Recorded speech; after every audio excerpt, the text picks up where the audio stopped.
lovely to have you with us today. It is a treat to see you again. I Oh, mean, so last time was lovely at a to see you. wedding. I know, so many weddings. So lovely to see you so many times this year. Oh, it's such a treat. Well, look, let me first start this sort of meeting, interview, get together, whatever you want to call it, by introducing myself. I am Alexa. I am a co-founder of XECO, which is the next generation sherry brand. I can't say that. And we are all about getting people engaged in the category of sherry and discussing different ways you can drink it, different ways you can enjoy it, and sort of breaking down any barriers that people might have towards the drink, or maybe what they don't know about it. So enough about me. We are very excited today to have Jeni Amey with us in the studio, studio slash our bedrooms or wherever we might be, who's going to chat to us today about all that she does with regards to events, namely weddings. So Jeni is an incredible wedding planner, and I first met her when she helped me with my wedding. She's also helped with my sister's wedding, and she's also helped with my best friend's wedding, of which I was a bridesmaid this summer. So I know Jeni is a real expert. I've seen her perform in her duties many times. So I just really want to stop there and say, Jeni, if you'd introduce yourself, tell us a little about your company, maybe how long you've been going, and then we'll crack on with some questions. Yeah, absolutely. So I'm Jeni of Vanilla Rose Weddings, which I started when I moved out to Oxfordshire about 10 years ago. So a little while ago, but I used to run events for the film industry. And then when moved out to Oxfordshire, decided to embark on the career of weddings. And here I am. So have loved it and have had the pleasure of planning lots of beautiful weddings out here in Oxfordshire in the Cotswolds. So yeah, that's a little bit about me. Amazing, amazing. And I guess the main reason we want to talk to you today, Jeni, is because obviously with events planning, particularly with let's focus on the weddings here, a lot of it will be around the food and the drink, and discussing sort of creative ideas around that. And I guess if we sort of crack on straight with some questions, we'd love to know your thoughts. I mean, we all serve sherry at our wedding. All three founders have got married since we started XECO, and all of us in different ways, whether it was cocktails, whether it was straight. We love the fact that it's such a versatile drink. I think I had it sort of neat, didn't I, to warn people because mine was a winter wedding and Beanie had some phenomenal cocktails for hers. I guess let's start with, when you begin the whole process, when you meet one of your clients, where do you sort of draw inspiration from? Is it in terms of creating their magical day? Do you draw it from their personalities, or maybe it's the season that you're discussing it with, or potentially is it the venue that they've chosen? Where do you sort of draw your inspiration from? Or is it all of those? Yeah, I think it's definitely all of the above. When I have my first initial brainstorming session with a new client and it comes to the food and drink, I try and draw lots of information from them about their favorite restaurants and their favorite bars. Where would they choose to go if they were going out for a special evening? Yeah. Which cuisine is their go-to? What are their favorite drinks? Would they prefer something a bit more classic paired with like beautiful wines, or would they choose something maybe a bit more fun and like love great cocktails? That's a good idea. I hadn't thought of it. Yeah, doing there every day and then putting it more into there because that's their personality. Yeah, exactly. And like the venue is also an important consideration. If they've already chosen a venue, when they come to me, is it somewhere that's traditional that we need to work with, or is it in like their family home garden, or somewhere a bit more contemporary? And I guess that often gives me a bit of a steer on where to start with the catering plans, as much as their personality and what would work logistically and in conjunction with that environment that we're working in, because it's got to kind of pair with the setting that they're in, so that it's Yeah. fitting with everything else. Have you ever had that situation where sort of people have had this idea and you've kind of had to sort of go, hang on, it's not going to work, or do you try and Definitely accommodate, or so. have you had to have some serious conversations about that? Yeah, and I think budget is probably another important consideration in with that point as well, because we need to be honest, and I will always be honest about what we can realistically achieve within their given budget. Perhaps, they've got 250 guests, but they want bespoke cocktails, and sometimes that doesn't necessarily always work because we've got too many guests to cater for, having, the same drink all at the same time, for example. So we would have to think about that too. Amazing, amazing. And I guess developing menus all comes into all of that. I mean, how do you develop how do you develop menus? Do you have a background at all in food or wine, or have you just found that with all your experience over the many years and seeing different events and also drawing in other expertise, what's the best view? How do you go about creating a drinks menu and I suppose a food menu? I guess it circles back to what we were just talking about kind of drawing inspiration from their favorite restaurants and bars, which Mm, where I always would start, and then kind of delve more into what it is about those places that they love. Is it mm, the menu options? Is it the flavors of the menu? Is it the service style at that particular establishment? Is it the decor or something else? And then we often would kind of work together to put together a menu in conjunction with a catering team based on their most memorable dishes from maybe a combination of their favorite yeah, restaurants. And then the drinks choices then flow on naturally from that. Unless they want to work the other way around, in which case they might have particular wines or cocktails that they're fond of first and would love to include, in which case then we'd work that way around and pair dishes with the flavors of the wines that they love. love it. Putting you on the spot here, but have you ever had a wedding where a particular drinks menu's really stood out, or anything really clever or quirky they've done? You don't have to say mine, obviously, apart from I that. think no, I think like often as I do, I think I probably attract them. Couples love a cocktail, and so want to like include a selection of cocktails for their guests to indulge in after dinner, and Yeah. sometimes before dinner too. Actually, so we would like brainstorm lots of ideas for these based on their favorite drinks, and then maybe select 3 or 4 signature cocktails. So I like it when couples are willing to be quite creative with that, Yeah. or even like we had a wedding this year that was a kind of 5 course tasting menu, and then we paired wine flights with each of those Oh my courses, word, and that incredible. was something that felt really indulgent because it's not often something No. that I would get asked to do. So I think it was really lovely to work on that because we came up with a really phenomenal menu, and some really incredible drinks to go with it too. Oh, that must have were you able to sit in on those tastings, all those food tastings, all of them? Because that would have been my Yeah, favorite part of the it's job. yeah, it's just so lovely, and it just felt like it was a smallish wedding, so I think when you've got a lower number of guests, you can Mm, have a bit more flexibility with what you yeah, do in that, because that was maybe exactly, kind of exactly. 25 guests, and so it was perfect for that number. It was a real feast, Oh, and it was all about the food and the drinks. oh, amazing, I can imagine. Onto a very topical question, I suppose, and perhaps not the most joyous one, but COVID. Let's just move aside the fact that there haven't been events for a while, but when the world started opening up again, and I mean, my sister was a case in point, she had a sort of a 15-person wedding, and when you start to be able to have some kind of events. Were there any sort of clever, how did you navigate the COVID rules with it? I mean, can you think of an example of where you might, I know there were people quite inventive, someone said like picnic boxes on their own, or I mean, that must have been a whole new thing for you because you'd never had to ever worry about that. How did you sort of come back to work post COVID? I mean, it was really tricky, especially right in the thick of it when weddings were permitted again, but restrictions were still super tight. So we had to get quite creative with the way, particularly in serving drinks, like because you couldn't have a standing drinks reception. So for Gosh, them, for those, I mean, for that you couldn't have a standing drinks reception, but equally you couldn't have an evening bar as such because guests had to be seated. So we tried to, I mean, there were a handful of weddings that we had in that kind of period before then the restrictions were lifted in July, but we kind of added in some activities for guests to do to kind of keep guests entertained, but not feel like they were seated for the whole day. So we had, wow.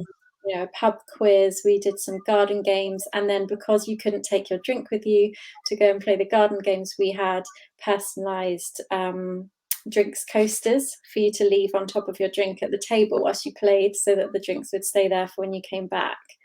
And Um, that's yeah, clever, it yeah. was really That's sweet. brilliant.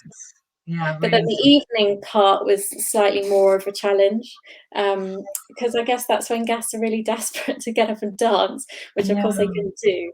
So instead, we would serve drinks to tables and made this a bit more fun with kind of ice buckets of beers and a selection of drinks for each table. I guess a bit like you might do if you had a table in a club for an Yeah. evening. And then added in some kind of additional evening entertainment. Whether I think we had a magician, we had Mm. one wedding with a couple of casino Oh. assistants. We had some activities for guests to do at their table. We just didn't want people to feel like they had to leave early because they couldn't dance. So just tried to think of ways that we could make it as fun as possible. I bet you did a great job, and I mean, gosh, it's something you could never talk about making you think creatively, and quite a phenomenal thing to have to navigate. But probably gave Yeah. you some extra skills you never would have even thought you needed, and No, it I'm does. sure I don't it's want to amazing. go back to that again. No, I can imagine you're quite happy just to go. And I suppose everyone now is everyone going a bit crazy in weddings? Are they? Is everyone going absolutely mad on the dance I floor?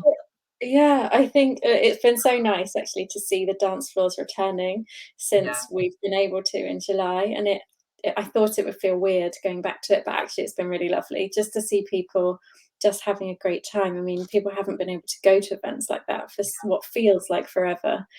I feel Um, like people are it's really been just really ready now, aren't they? They're just Yeah, excited to get yeah, back on that dance floor. And mm, yeah, well, definitely. hopefully your industry, because I know your industry was affected really probably worse than most. So I'm glad to see that you're back, and yeah, I'm so pleased.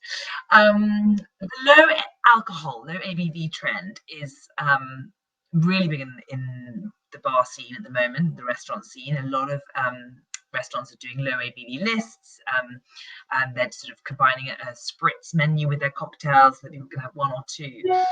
Obviously, we're very passionate about this because it fits so nicely with our sherry, because sherry being a low alcohol product when you mix it with something, 15% as opposed to a spirit at 50%. It's a great mixing brand. So, have you seen this as a trend in weddings? Has it been something, or is it more a sort of a trade discussion that you maybe bring to people?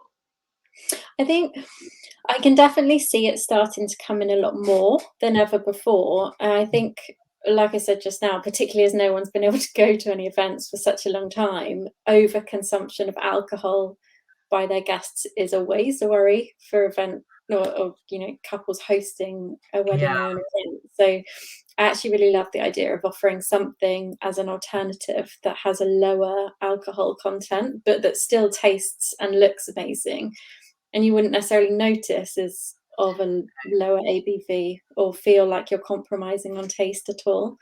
I think for those that want to not spoil their time when they're finally allowed to go out, I think it's a really nice option to have. yeah. Um, but I've had a couple of couples asking to include either totally non-alcoholic but lovely options as a Mm, non-alcoholic cocktail or something that's a bit lower in alcohol if you they have. just have a drink or two without going crazy. I mean, that makes sense. I mean, if you think about it, I think gone are the days when the only offering was an elderflower cordial for the I non-alcoholic. know. And that was it, or orange juice. I mean, and it kind of blows my mind now that there are all these lovely options out there now for what you can do for the, because a lot of people aren't drinking at weddings. And it's nice to see that that whole sort of category is growing a bit. I think it will Yeah. only start to get bigger and bigger. But as you said, maybe now people's focus is a little bit just to get back on the dance floor and Well, and I drink. know, but then it's difficult to not overindulge, I think, when you've been let out. And so I think to offer something that's Yeah, doesn't compromise on the taste or the feel that you're having, something delicious, I but that completely. is a lower ABV is great. I think it's a great option for a lot of people, especially the bride and groom there. um, it's no secret that the three founders of XECO are now all mums, and as are you. And how do you, well, what sort of positive change has your, tell us what you have. You have a little boy? I've got both, one of each. Yeah, One my of daughter each. is 8, and Leo is 3. And how long have you had Vanilla Rose? Nearly 10 years. So Well, so that came back, and then how did it sort of how did you navigate that? And what's the positive change that's happened since having them? I guess you could not be even more organized than you already are. Trust me, Jeni is the most organized person you'll ever come across. So to be more organized. I'm definitely a planner's planner. That's a really hard question, actually. I think because it almost kind of came hand in hand when I started my business and being a mum at the same time. But I think because my time is so precious, having 2 children and a business to manage, I try and be much more productive with the time that I do have at work. So I guess I chose this career and I've created it for myself. So I do absolutely love the time that I spend working with my clients and planning the weddings, but my time isn't limitless, as I've got the other priorities. Yeah, So I have to make sure that I put everything into working hard for my couples and creating like the most amazing events that I possibly can. yeah, And I guess I just want my children to know that I do all of this for them. And I want to build a business that really shows them what is possible to achieve if you work hard and you dream big and like go for the best possible, success that yeah. you can. I think that's lovely. That's the perfect answer. As you said, it's not just about working alongside. It's about what you can show them for the future and what you can, show for it is an amazing thing, and what you can achieve. I do agree with you on the fact that when you have less time, you really do use those times quickly. When you've got that 1 hour nap or whatever, mine's much younger than yours, but I've got like that 1.5 hour lunch nap, and it's like there is no wasting this. It's whatever needs to be done in that hour and a half. It's amazing how Yeah. you can use every minute until that cry happens. So How about you? What do you find is the biggest change for you? I think I probably faffed a little bit more before before having a baby. I think Yeah. now I just do a lot less faffing. Like there's no sort of when I do have that window when she sleeps, I'll try and use it for whatever I need to be doing. It's not always work. It could be literally just getting the wash on or whatever it is. But I think I remember years ago working with a lady who'd come back to work after maternity leave when she had a new baby, and I remember being quite impressed. This is years back, about her work ethic. I mean, she did not stop in the day. There was no sort of chat around the coffee machine, because she really needed to use every minute. So yeah, I think that's what it comes down to, isn't it? And It is I sometimes think exhausting though, because I guess you finish that, you've worked hard during the day, and then you go home and you've still got all the responsibility of then your second job of being a mum and running a household and everything else that comes with it. And so it's like using your time constructively, and it's so precious that you want to use it doing everything that you love doing. yeah, exactly. I don't know. I think it's possible, but not necessarily. I think some days can work better than others, and a lot of it depends on naps. Yeah. That depends how that goes. If Oh, I they go, wish then we we're in still trouble. had naps. I know. It's that morning one always blows my mind when she goes to sleep. Oh, I've been awake for 12 hours. Sleep for 12 hours. How are Oh we going my back again? gosh. Anyway. Oh no. Before I know that, funny enough, I know that you probably have to go pick up children from school soon, so I will keep this brief. But Christmas is coming. It is actually my most favorite time Yeah. of the year. I am literally obsessed with Christmas. I get excited from the minute bonfire night is done. That's when I allow myself to start getting excited. I get a treat tomorrow if I can. You've got your decorations down already. Oh, I'm very excited. We're very low on decor, so I might go to one of those garden centres and be really kitsch and buy a whole load of cheap balls, because quite frankly, they're expensive. One's a lot of money. But Christmas, New Year, what are your top tips? Let's have some real like top tips for Christmas. Oh gosh. Maybe not with expendable budget, but little things that you say. Look, what do you advise around this festive season? I think I mean, gosh, I'm so excited for Christmas this year. I think especially because last year we just couldn't see the people we wanted to see and couldn't spend that Yeah, time with our families. So I think like planning is probably my key tip for a successful hosting season. So I think like starting early, like you said, with everything, like whether that's decorations or planning for your kind of menu over Christmas or the drinks that you're going to have, the decor, making big old classic to-do list with everything that you need to do to achieve what you want to achieve.